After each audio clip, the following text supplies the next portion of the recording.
भारत माता की। आज हमारे मध्य में विराजमान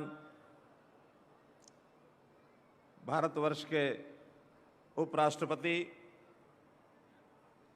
आदरणीय श्री जयदीप धनखड़ जी, साथ ही इस मंच की शोभा बढ़ा रही हैं आदरणीय श्रीमती उपराष्ट्रपति डॉक्टर सुदेश धनखड़ जी, मंच पर विराजमान हरियाणा के भारतीय जनता पार्टी के प्रदेश अध्यक्ष पूर्व मंत्री श्री ओम प्रकाश धनखड़ जी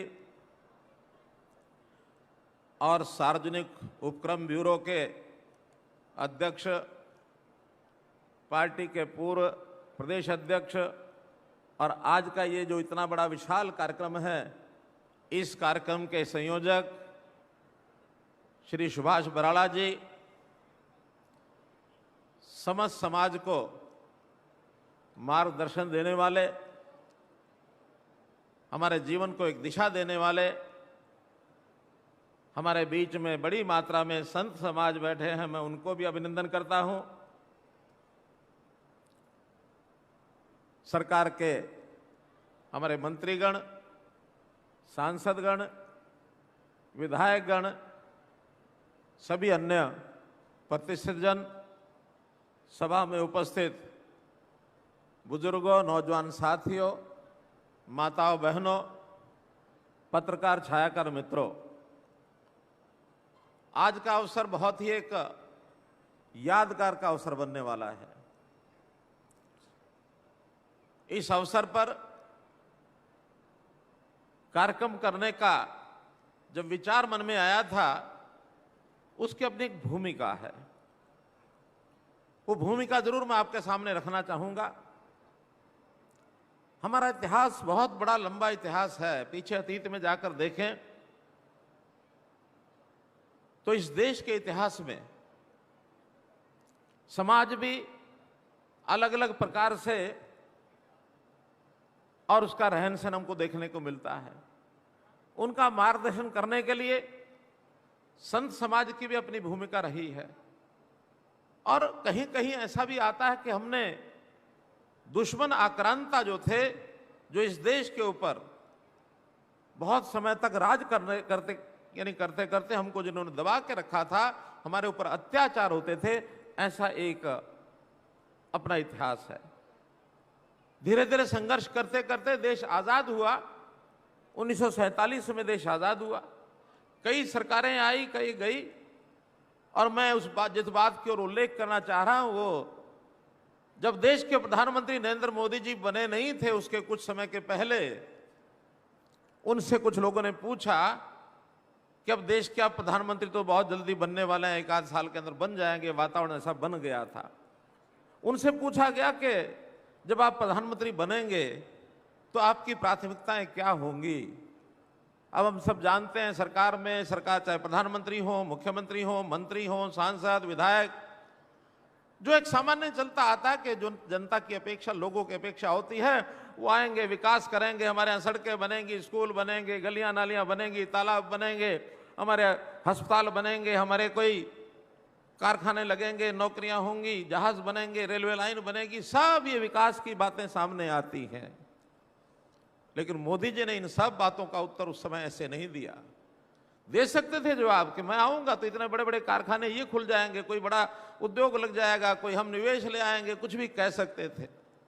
लेकिन उन्होंने कहा, देखिए मेरी जो कौम है, मोदी जी की कौम, कोई जाति के नाते से नहीं कहा उन्होंने। उनकी कौम कौन सी? उनकी कौम है ये जो राजनीतिक नेता हैं। ये वास्तव में उन्होंने उस तरफ इशारा किया कि जो मेरी बिरादरी है, उन्होंने कौम नहीं, बिरादरी शब्द उपयोग किया था। तो जो मेरी बिरादरी है, इस बिरादरी की छवि ये बहुत धूमिल हो गई है। इस बिरादरी की छवि मैंने अच्छी करनी है, सुंदर करनी है, विश्वसनीय करनी है। कैसे ईमानदार नेता खड़े हों, मेरे सामने ये चैलेंज है।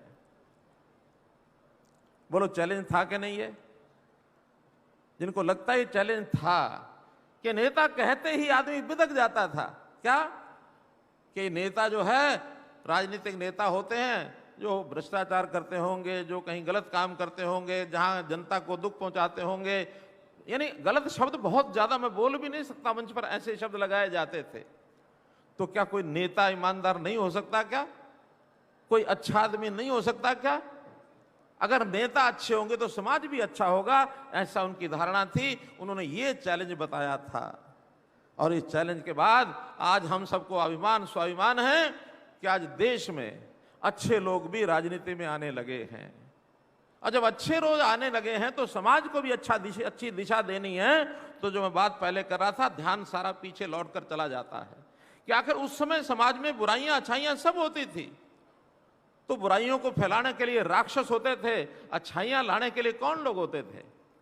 अच्छाइयां लाने के लिए ये जो हमारा संत शिरोमणि समाज, जो समाज के अंदर महापुरुष संत के नाते से अपनी वाणी से विचार प्रसार करते थे, अपने कोई ना कोई साहित्य के माध्यम से, कोई ना कोई ग्रंथों के माध्यम से समाज को दिशा देते थे।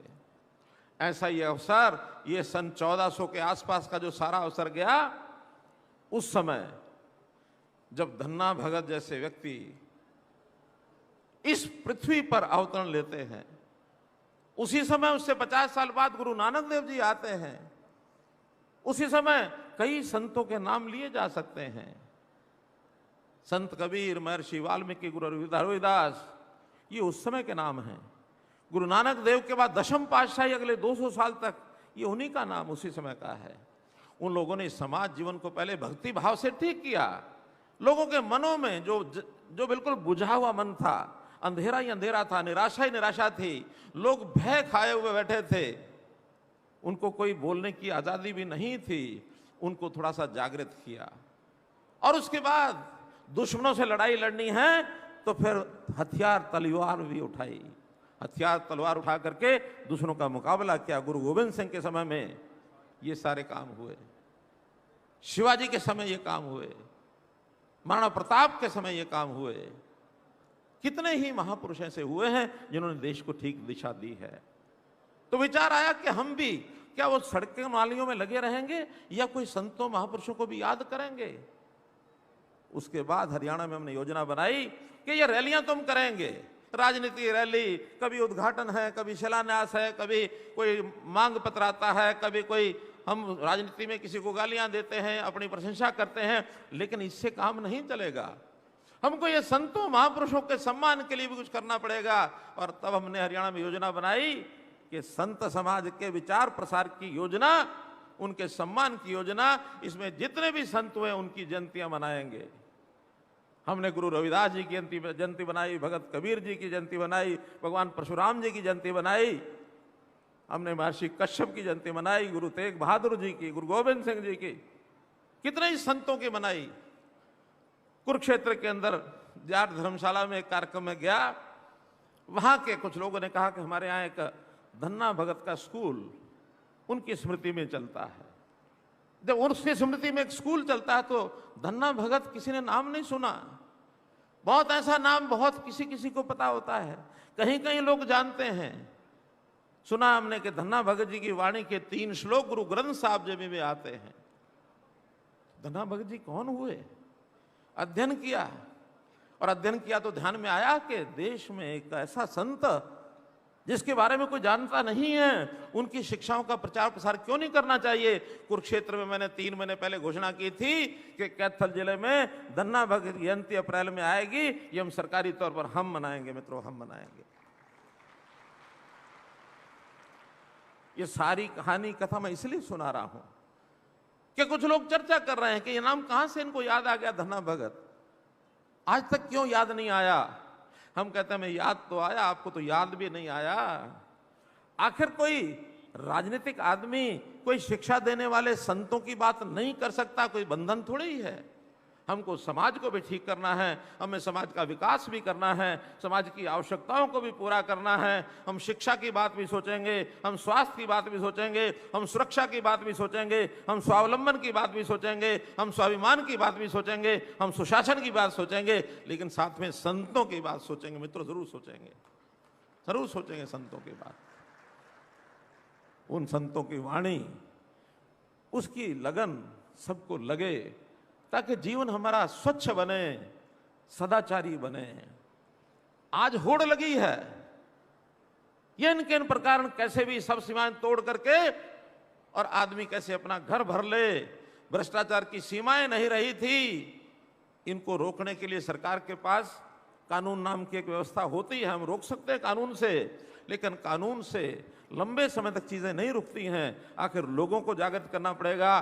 क्या लोगों को जागृत करना पड़ेगा कि भाई जो आपसे गरीब है उसकी सेवा करो, जो पिछड़ गया उसकी सेवा करो। सरकार भी वैसे काम कर रही है। लोगों को कहो कि गलत बात की हामी न भरें, उस पर ठीक काम करें। कुरीतियां उसके खिलाफ लड़ाई लड़ो। हमने शुरू किया। मोदी जी आए, हरियाणा में कहा कि हरियाणा प्रदेश का नाम बदनाम है, बेटियों को मारने वाला प्रदेश ये माना जाता है। क्या आप बेटी बचाओ बेटी पढ़ाओ अभियान चला सकते हैं? हमने कहा हम चला सकते हैं। हमने बेटी बढ़ाओ बेटी बचाओ का अभियान चलाया। 2014 में ये जेंडर रेशो जो 851 थी, आज प्रसन्नता है मुझे बताते हुए वो 851 से बढ़कर के 923 हो गई। मित्रों, 923 हो गई है। 2000 लड़के लड़कियों के ऊपर अभी 72 लड़कियां वो कोख से मरने में बचती हैं, उनको जीवन मिलता है। समाज की बहुत बुराई जो आने वाली बुराई, उस कलंक से हम बचने की ओर आगे बढ़ गए, हम बच जाएंगे। और मुझे खुशी है इस बात में, ग्रामीण क्षेत्र की जनता ने, महिलाओं ने संकल्प लिया कि बेटों के नाम से कुआं पूजती थी, बेटियों के नाम से भी कुआं पूजना शुरू किया। हमारी माताओं बहनों ने बेटी के नाम से भी कुआं पूजना शुरू किया। ताई धापो उसका एक बड़ा स्वरूप बना करके सारे गांव में लोगों ने कहा कि ताई धापो ये अच्छा काम कर रही है, हम भी ताई धापो बनेंगी। मुझे आनंद है इस बात का आपको बताते हुए कि जो खापे हैं हमारी, जिन खापों को इंग्लिश मीडिया ने बदनाम किया, उन खापों ने सहायता की और बेटी बचाओ बेटी पढ़ाओ में बहुत बड़ी जागृति पैदा की, बहुत बड़ी जागृति पैदा की। हमने महिला शिक्षा की तरफ ध्यान दिया।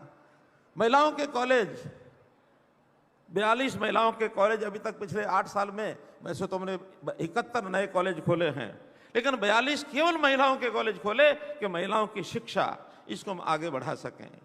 आज भी बहुत सी समस्याएं समाज में हैं। नशे की समस्या बहुत बड़ी समस्या है। धन्ना भगत जी, जो उनकी वाणी में जो कुछ बातें हमने पढ़ी हैं, वो समाज सुधार में, एक तो वो कहते थे कोई गरीब है, कोई भूखा है, खाली पेट है, उसकी भूख का हमको कोई ना कोई उसके मिटाने के लिए प्रयत्न करना चाहिए, हमें दानी बनना चाहिए।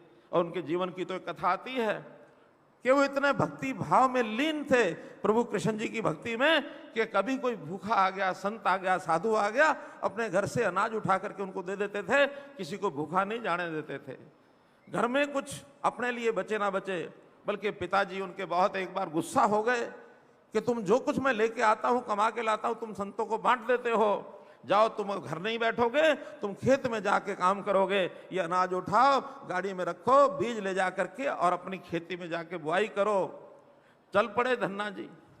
धन्ना जी रास्ते में जाते जाते बैलगाड़ी पर अपना बीज रख के जा रहे थे। सामने कुछ साधुओं का टोला आ रहा था। उन्होंने गाड़ी वाले को रोका कि भाई बताओ धन्ना का घर कहाँ है? उनका बोलो महाराज क्या काम है धन्ना से? कि नहीं, धन्ना जी के घर में जाकर के हमको भूख लगी, हम खाना खाएंगे। कहले कि धन्ना तो मैं हूं, कि तुम कहाँ जा रहे हो? तुम घर चलो और खाना खिलाओ। कि नहीं, घर तो मैं नहीं जाऊंगा, अभी मेरे पास ये जो बीज का अनाज है, चलो इसको लेकर के चलते हैं, इसको पिसवा के लाते और बैठ के खाना बना के रात को आपको खाना सबको शाम को मिलेगा। बीज भूल गए बोना, और वो बीज जो है अनाज पिसा करके उन भक्तों, उन संतों को, साधुओं को जाके खाना खिला दिया। अब खाना खिला दिया, बीज खत्म हो गया, वही करके आनी है। वही रात को बाहर सो गए। अगले दिन सुबह लोगों को दिखाने के लिए पिताजी की डांट ना पड़े, हल चलाना शुरू किया। रेत का टोकरा भर के और बीज की जगह रेत को डाल करके और ऐसा दिखाया जैसे मैं बुआई कर रहा हूं, और खेत में रेत बो के आ गए। शाम को पिताजी ने पूछा कि बुआई करा है? कि हाँ, मैं खेत में बो आया हूं सब कुछ। क्या बो के आया हूं? नहीं बताया। कि बीज नहीं, रेत बोया है। कैसे बताएं? क्योंकि रेत बोया था, झूठ तो बोलना था। बो दिया है, बो करके आ गया हूं। मस्त हो गए, ये भी मस्त, पिताजी मस्त, बाकी सब मस्त। कुछ दिन के बाद गांव के लोगों ने धन्ना जी के पिताजी को कहा कि इस बार तुम्हारी फसल बहुत बढ़िया है। कहने बढ़िया कैसे, जो ऐसे होती है वैसे इस बार है? नहीं, इस बार तो बहुत अच्छा उस पर फल लगा है, बहुत अच्छे उसमें बीज हैं, बहुत अच्छा ये है। प्रशंसा की खूब। धन्ना भगत मनी मन मुस्कुरा भी रहे थे, परेशान भी हो रहे थे कि बीज तो बोया नहीं, रेत बोया है, कैसे फसल हो गई। जा करके उसने भी देखा तो लहलहाती फसल। रेत बोया हो भले ही, लेकिन कृपा भगवान की कि जिन संतों की सेवा की थी उसमें से उनको प्रताप हुआ और उस खेत के अंदर बिना बीज के भी फसल हुई। ये है धन्ना भगत की कहानी। ये है धन्ना भगत की कहानी। कितनी महान आत्मा रहे होंगे, कैसे लीन भक्ति में हो गए। मैं उनकी बात को इसलिए जोड़ रहा हूं, आज भी क्या समाज में ये धारणा नहीं बननी चाहिए कि गरीब की सेवा करो। हमने हरियाणा में गरीब परिवारों के सबकी सेवा करने के लिए परिवार पहचान बनाया। हमने कहा जो कम आय वाले परिवार हैं उनके घर में अन्न पहुंचना चाहिए। जो पहले राशन कार्ड बने हुए थे उसमें 12.5 लाख पिछले 3 महीने पहले नए राशन कार्ड जोड़े हैं, उनको दिए हैं एक साथ 12.5 लाख कार्ड, ताकि अन्न सबको पहुंचे, कोई भूखा न रहे, किसी के परिवार का कोई व्यक्ति बीमार न रहे। बीमार हुआ तो उसका इलाज कराने के लिए घर पर बोझ ना पड़े। प्रधानमंत्री जी ने आयुष्मान भारत ये योजना चलाई, 5 लाख रुपए हर परिवार की सहायता। ये परिवार भी 15.5 लाख थे जब मोदी जी ने लिस्ट निकाली। हमें लगा ये भी कम है, हमारे और इसको आगे बढ़ाना चाहिए, और 13.5 लाख प्रदेश सरकार की ओर से जोड़ करके आयुष्मान भारत चिरायु हरियाणा 29 लाख कार्ड हमने किए। भाइयों बहनों, मैं इसलिए गिरा रहा हूं, ये सरकार आपकी वो सारे काम जो संतों ने बता रखे हैं, जो सीधे सत्य के मार्ग पर चलने वाले हैं, उन कामों में हमारा विश्वास है, उस नाते से हम कर रहे हैं। हमारी आलोचना भी बहुत होती है, बहुत आलोचना होती है, हमारे विपक्ष के लोग करते हैं, हमें कोई चिंता नहीं है। हमारे जिम्मे सेवा का काम लगा है। राजनीति में आकर के सेवा करना ये हमारा धर्म है, कभी कोई करता नहीं था। और एक नई बीमारी समाज के अंदर जो चली है उसके प्रति भी आगाह करूंगा। पिछले 8 साल से देख रहा हूं मैं, ये राजनीतिक लोग समाज को जातियों में बांटते हैं कि जातियों में बांट करके ये जाति मेरी, ये तुम्हारी, ये इसकी, ये उसकी, इस प्रकार से चलते रहे हैं। हमने 2014 में संकल्प लिया था भाइयों बहनों कि हरियाणा हरियाणवी एक होकर के बनेगा। हरियाणा एक, हरियाणवी एक, जाति पाति से ऊपर उठेंगे। ये संतों की भी जाति पातियां तो थी ही सही, ऐसा नहीं कि नहीं थी, लेकिन कभी भी किसी संत ने किसी एक जाति का संत होकर के कभी भी चाल चलन नहीं किया। उनका व्यवहार सारे समाज को मानवता लेकर के चलता रहा। भगत कबीर, उनका एक दोहा हमने सुना है, कबीरा खड़े बाजार में, क्या है आगे, कबीरा खड़ा बाजार में सबकी मांगे खैर, ना काऊ से दोस्ती ना काऊ से बैर। अब थे तो वो भी किसी एक समाज से पैदा हुए, लेकिन उन्होंने कभी भी, और मैं तो इतना प्रभावित हुआ इस वाणी से, मैंने जब भगत कबीर की जयंती पर गया था, मैंने उसी दिन घोषणा की कि मेरे घर का नाम भगत कबीर कुटीर रहेगा, और उसी दिन बोर्ड लग गया था भगत कबीर कुटीर का, उसी दिन का। संत धन्ना भगत हुए होंगे किसी जाति के अंदर पैदा, लेकिन जाति के संत नहीं हैं, वो सारे समाज के संत हैं। उन्होंने भी गुरुवाणी में जो कुछ लिखा है, उस गुरुवाणी में लिखा हुआ मैं आपको पढ़ के अगर सुनाऊं तो आपको ध्यान में आएगा। गुरु ग्रंथ साहब जी ने लिखा है, जोत समाई समाणी जाके अछली प्रभु पहचानया। उनका जिसके जीवन में प्रकाश होता है उसी को प्रभु की पहचान हो जाती है, जिसके जीवन में प्रकाश होता है उसी को प्रभु की पहचान हो जाती है। आगे लिखता है, धन्य धन पाया धरणीधर, धन्य धन पाया धरणीधर, मिली जन संत समाण्या। धन्ना भगत कहते हैं कि उनका प्रभु से मिलन हुआ है, जो सृष्टि पालक प्रभु हैं, उनका जो मिलन हुआ है, संत संगति को पाकर प्रभु के साथ वो आत्मसात हो गए हैं। यानी कितना बड़ा विचार उनका। ऐसे संत को भुला बैठे, तो ऐसे संत को भुलाना नहीं है। हमने उनके जीवन को शिक्षा लेते हुए, और चाहे वो हैं चाहे उनके समय के और संत हुए हैं। मैं बताया कि 50 साल के बाद गुरु नानक देव जी भी हुए हैं। इस क्षेत्र में, इलाके में गुरु नानक देव जी की वाणी का भी बड़ा प्रसार है। गुरु नानक देव जी ने 3 शब्द हमको दिए थे। उन्होंने कहा था कि कृत करो, अर्थात मेहनत करो, ईमानदारी से करो। दूसरा उन्होंने कहा था कि नाम जपो, भगवान को याद करो। तीसरा कहा था वंड छक्को, कि गरीब को सहायता करो, सब में बांट करके खाओ। तो सब बांटेंगे समाज का एक दर्शन, ये उन्होंने हमारे सामने रखा था। तो ऐसा करते करते मेरा तो यही कहना है कि संतों की इन वाणी को याद करते हुए मैं तो धन्ना भगत जी के नाम को, उनकी यादगार अमर बनी रहे, इसके लिए कुछ बातें जरूर आपको कहना चाहूंगा। एक तो कहीं ना कहीं हमारी जो पाठ्य पुस्तकें हैं, संतों का जहां उल्लेख होगा वहां धन्ना भगत जी के नाम का भी उल्लेख जरूर कराएंगे, ताकि उनको हम याद रखें। अभी पीछे धन्ना भगत स्कूल में मैं गया था, उन्होंने कुछ मांग पत्र रखा था, छोटी छोटी मांगे थी, बल्कि मुझे कष्ट भी हुआ इस बात का, जिस स्कूल में धन्ना भगत में बच्चे पढ़ते हैं, मैंने कहा भी उन बच्चों को पूछा कि आप धन्ना भगत जी के बारे में क्या जानते हो, एक भी हाथ खड़ा नहीं हुआ। मैंने उसी समय कहा कि धन्ना भगत जी के पुस्तक इन बच्चों को पढ़ाओ, जो जिस स्कूल में पढ़ते हैं उस नाम को याद रखेंगे। धन्ना भगत जी का स्टैच्यू हमने कुरुक्षेत्र में लगाया था, तो एक धन्ना भगत जी का स्टैच्यू धनौरी के गांव में या यहाँ के आसपास के लोग जहां चाहेंगे, जहां उनकी मान्यता है, एक स्टैच्यू उनका यहां लगवाया जाएगा ताकि अमर बना रहे उनका नाम। धन्ना भगत जी के मंदिर में आज उपराष्ट्रपति महोदय जी के साथ मैं भी दर्शन करने गया था।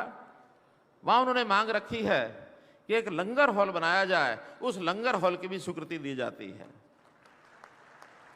ऐसे ही वहां एक धन्ना भगत जी के नाम का तालाब है, सरोवर है, उसकी स्पोर्ट वाल, उसकी जो लाइनिंग है, वैसे तो हमारा पौंड अथॉरिटी का काम उस पर चल रहा है, फिर भी उस पर लाइनिंग, उस पर घाट वगैरह बन जाए, उसका और सौंदर्यकरण जो है उसका वो किया जाएगा। इसी प्रकार अब ये छोटी बातें हैं, इनका तो कहने का उतना अर्थ नहीं है जितनी एक बड़ी घोषणा में आज करने का मन कर रहा है, क्योंकि धन्ना भगत जी के नाम से प्रभावित होकर के हमने ये कार्यक्रम किया है। तो बड़े बड़े महापुरुषों के नाम से हमने कुछ संस्थानों के नाम रखे हैं। तो आज मैं जींद जिले में हैबतपुर में जो मेडिकल कॉलेज बन रहा है, उस मेडिकल कॉलेज का नाम संत शिरोमणि धन्ना भगत जी के नाम से रखता हूं, ताकि इनका नाम अमर रहे। बहुत ऐसे पीछे राजनीतिक आदमी आए, दो या तो फिर अपने पिताजी का, दादाजी का नाम रखते हैं, या अपने ही नाम से चीजों को आगे चलाने लग जाते हैं।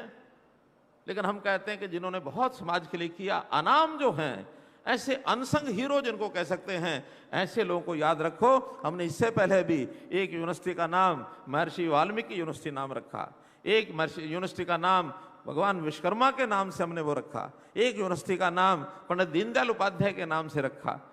ऐसे ही पिछले दिनों में एक मेडिकल कॉलेज का नाम गुरु रविदास जी के नाम से रखा। तो आज उसी कड़ी में एक मेडिकल कॉलेज का नाम महर्षि संत शिरोमणि धन्ना भगत जी के नाम से उस मेडिकल कॉलेज को मैं रख रहा हूं। कुछ गांव की मांगे भी मुझे दी गई हैं, हालांकि आसपास के इलाके की भी मांगे आई हैं, क्योंकि यहाँ तो जन समाज केवल गांव का नहीं, आसपास के गांव से या विधानसभाओं से भी आया है, कई जिलों से भी आया है।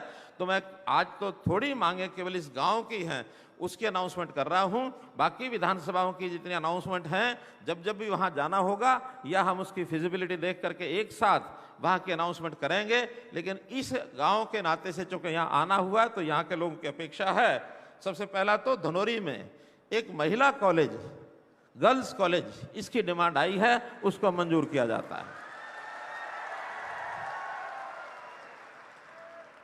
इसी प्रकार यहां पर पीने के पानी की एक कठिनाई है, पानी की सप्लाई शायद कहीं दूसरी साइड से होती होगी, लेकिन सप्लाई भाखड़ा नहर से हो जाए, यहाँ की मांग है, इसकी सप्लाई भाखड़ा नहर से की जाएगी। इस गांव में सीवरेज और गंदा पानी की निकासी, इस काम को भी, क्योंकि महाग्राम है, इसलिए यहाँ का सीवरेज और पानी की निकासी की व्यवस्था ये भी की जाएगी। यहाँ की गांव में एक कम्युनिटी हॉल और एक लाइब्रेरी हॉल, ये दोनों भी मंजूर किए जाते हैं। अनाज मंडी, उसमें कच्चे फड़ हैं, उसको पक्का कराना, आरसीसी का कराना, गेटों के रिपेयर, पेंट कराना, मंडी में जो कैटल शेड बना है उसको तोड़ करके उसकी जगह और कोई व्यवस्था उसकी की जाए, एलटी लाइन बिछा करके लाइट की व्यवस्था की जाए, और मार्केट कमेटी का कार्यालय बनाया जाए, पीने के पानी, वाटर सप्लाई का जो सिस्टम है मंडी का, वो सब किया जाए। इसके लिए 7 करोड़ रुपया मंजूर किया जाता है। यहाँ की जो गौशाला जिसकी चर्चा हुई है, वैसे तो गौशालाओं का हम सभी गौशालाओं में ये व्यवस्था करने वाले हैं। 1-2 दिन में हमने इस बार गौशालाओं का बजट वो काफ़ी बढ़ाया है। पहले 40 करोड़ रुपया बजट होता था, इस बार उसको 400 करोड़ किया है। कुछ नई गौशालाएं बनाई जाएं, इसके लिए हम उनके लिए अनुदान उनको देंगे, ताकि जो सड़कों पर घूमने वाला पशुधन है, बेसहारा पशुधन, इनके लिए नई गौशालाओं बनाने के लिए हमने अनुदान देने की बात की है। लेकिन चलती हुई गौशालाओं में भी थोड़ा बहुत योगदान, जैसे जनता तो खूब करती है, लेकिन हम भी अपनी ओर से थोड़ा थोड़ा योगदान, ताकि गौशाला में चारा आदि खरीदने का काम वो कर सकें। यहाँ की जो गौशाला है, बाकी अनुदान तो आएंगे, लेकिन आज केवल इस कार्यक्रम में आने पर इन्होंने याद कराया है, तो 21 लाख रुपया उस गौशाला के लिए भी देके जा रहा हूँ।